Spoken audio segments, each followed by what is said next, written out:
pwede mong sabihan yung president natin, bakit patuloy na imbestigahan ang flood control.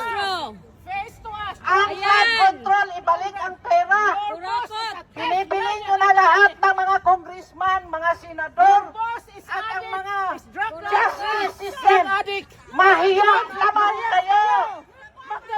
Mahiyang kayo sa pera ng Ayan, si Claire Castro. Bring back the money to the coffers of Filipino. Your face is ugly than what you are. Because you're a liar. Ma'am, You're a traitor. singganana, You are a thief.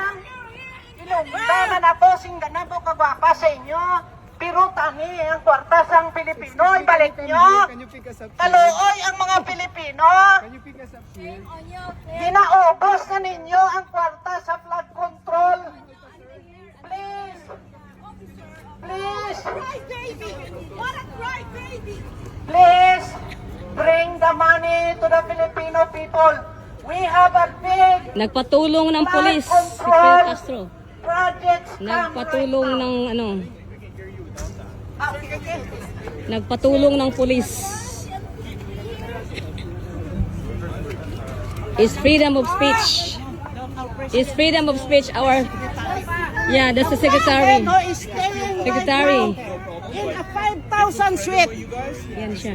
We don't. We You are can film harmless. them all you want, no problem. We are harmless. We just want to. Yeah, we just want to let her know. Feel free to say whatever you think. Yeah.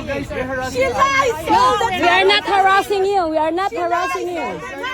She's a thief. We're not harassing you, Claire Castro. You want to stand here? No, we are not violent. We're just saying. Yeah. Di ba ba, sinungaling? She's scared. Sinungaling.